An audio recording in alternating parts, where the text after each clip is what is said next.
Are we going to talk about how I just recorded this whole entire video, but it wasn't recording at all? Why does this keep happening to me? Oh my God, this is so annoying.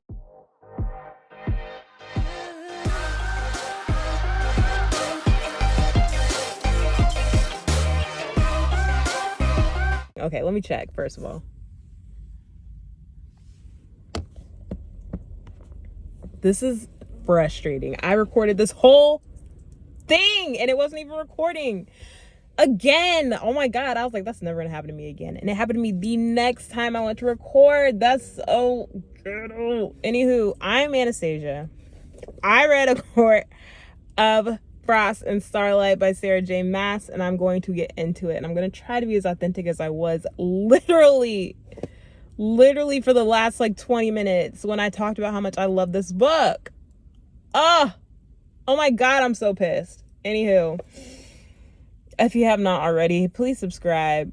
Y'all, I'm going through it with this channel. The devil is trying to stop me, but I will not let him win. Oh my God. Okay.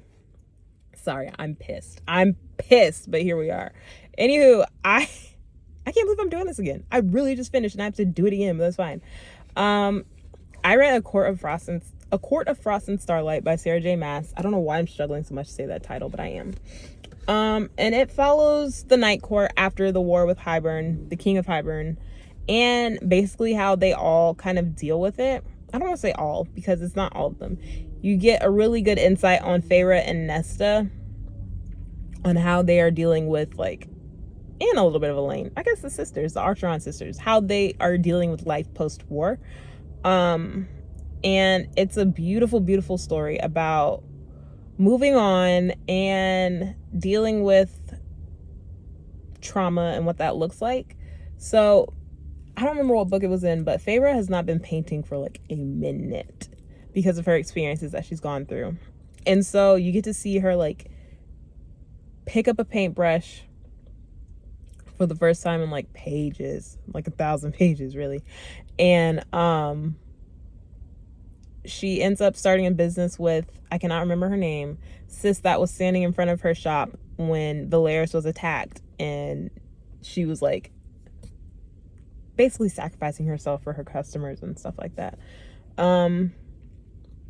They start a business together and it's for free for children to come and learn how to paint. And a lot of them like paint just things that have happened in their life, traumatic experiences that they've gone through. And it's just a very healing, wholesome experience. But you also get to see, her preparing for winter solstice and what that looks like. Because it's like her first formal event as like High Lady, and you get to see her learn and figure that out. And you also get to watch Elaine kind of come a little bit more to life, a little bit. Because she's been like a shell of herself, but she comes back a little bit. And you get to see what that looks like. And you also get to see that Nesta is going through it. And I have been called a Nesta apologist, but I just feel as if we should give her some slack because yes, she was a terrible person. I can admit that. She's had very few instances where it's like a bad person that does good things versus a good person that does bad things. Like you've got like one or two good acts to you. Other than that, you're not really helping anybody out. You're not doing yourself favors. But you get to see what it's like for her to have been hateful towards her father her whole entire life, with valid reason, because as a child, your father, your parent figure, guardian should be looking out for you, and he did not do that. So she had this disdain towards him, and then, to learn in the final hour of his life that he actually does love her. He went to get a whole fleet of ships, rode in on the ship named after her with the ship named after his other two daughters, next to him. And his last words were that he loves her, and then the King of Hybern snaps his neck. So obviously there's trauma there. Obviously she has a lot to deal with, and she's just doing a lot of avoidance. She is drinking her life away. She is sexing her life away. Sis lives in the ghetto of Valeris, and Reese was like, I didn't even know we had a ghetto here, but your sister found it. And you just get to see what that looks like. So I feel for Nesta. I do 100%. And I know a lot of people hate her, and a lot of people don't think she's redeemable. I can't say whether or not I think she will be, because I finished the series. I know how it ends. I'm just gonna say that I feel for her, and I felt for her while reading this book. It didn't take like me finishing the series to be like, oh, okay, Nesta. Like, no, I liked her the whole time. You also get to see the gifts that Feyre and Reese give each other for winter solstice. Feyre was like, oh, let's have babies. We done went to war. We done went to war. We done lived a life. Like, I thought I was gonna lose you. Like, let's get it on. And he gives her a house. It's so beautiful. The river house that they build from scratch. And it's just a beautiful book. It's written like it's an epilogue to the first 3 books, and well, kind of, because it's so much shorter, but at the same time there is like, it's written as an epilogue but also not, because it was like the way that it ended, you could see that there was need for more books. But you also get an insight to Cassian and Nesta's relationship, and y'all, if I'm pronouncing those names wrong, it is what it is at this point. I finished the series, so. Anywho, you get an insight to their relationship a little bit. And when you first met them, it was like you could tell there was some sort of tension there. And I think Cassian is like wanting to act on it, obviously, like a little bit. But you know, you gotta be weary with someone who's going through life and like does not care about themselves at all. And that's what Nesta is right now. And so for winter solstice, which I kind of like, winter solstice, Christmas, same thing to me. Nesta comes to the house with everybody to celebrate. I think they're at the House of Wind to celebrate. But that's because Feyre like bribed her, because Reese pays for everything that Nesta is doing. Pays for her house, pays for her escapades, like all that stuff. She goes out, get drunk, puts it on Reese's tab, and he be paying it. So Feyre told her, like, if you want to pick up your check for rent, it's going to be at this winter solstice party. Pull up. And so she does. She sees everybody loving on each other, smiling, having a great time, and she promptly makes her exit. And Cassian follows her and tries to give her a gift. She profusely refuses it. He throws it into the river, and it's like he just kind of gives up on her. Well, not really, but kind of. But you get to see Nesta go, like, become this recluse and just withdraw from everybody in her life. And it's a preview of what's to come in A Court of Silver Flames. And I wholeheartedly love this book. I thoroughly enjoyed it. Like I said, I gave it 5 stars, and I would recommend it. I'm not going to say predictions, because as previously stated, I finished the series, so it wouldn't be fair of me to make predictions. I'm just going to say that I highly recommend this book. I highly recommend this series, especially if you want to get into fantasy, but it's not your thing.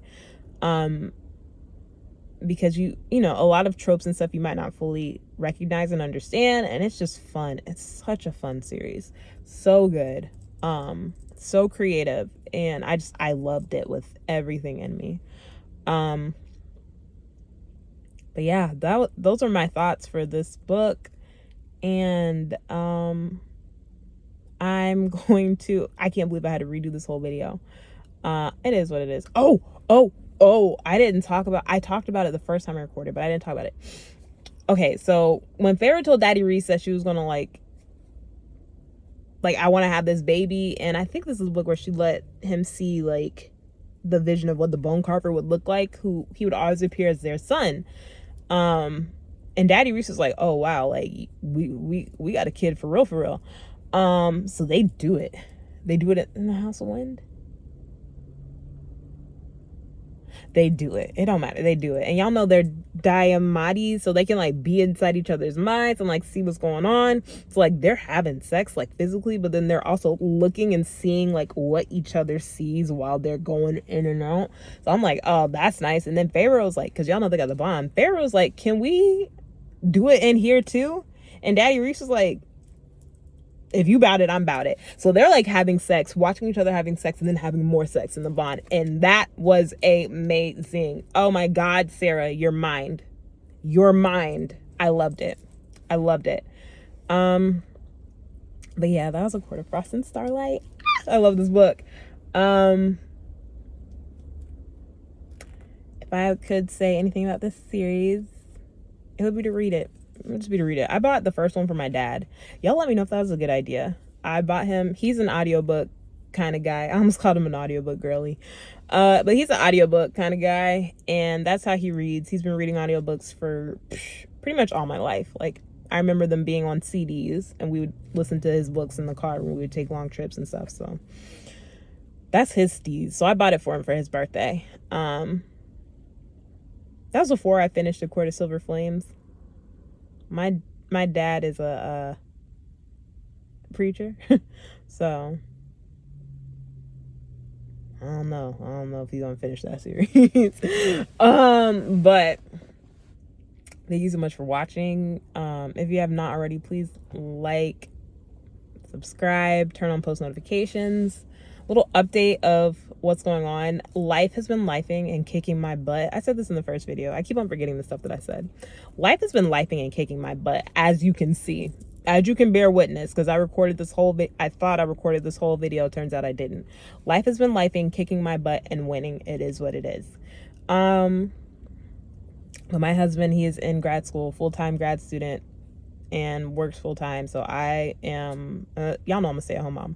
But he's actually like off for Thanksgiving break. Thanksgiving is next week, and then he's gonna have the Christmas break, and so I'm getting like to spend time with him, which I don't get often. So I will be taking advantage of that, and probably won't be uploading for a while. And I also want to evolve my channel, because something that I'm super proud of is starting it.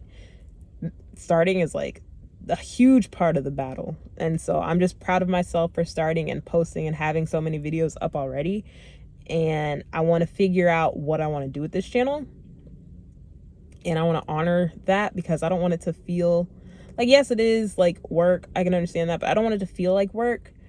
And with having so little free time already, because as y'all know, me and my baby sis keeps me busy. I'm literally recording this on a grocery run. But you know, you got to make time. I want to really brainstorm and figure out what I want to do with this channel and how to go about that. And with the holidays coming up, my birthday coming up, I just want to take the time and do it right and figure out exactly what I want to do with this channel. Now that I've started, because I could say all the things that I wanted to do, but having not done them, it's a little bit harder. It's harder, and it's like not as accurate, because you don't know what you're getting yourself into. Now that I've got my feet wet, now that I know just everything about my channel so far, I want to take some time and really plan out what I want to do. Because I've noticed the more authentic and genuine I present myself, one, the more proud of the work that I put out I am, but two, the more impact I make on those around me.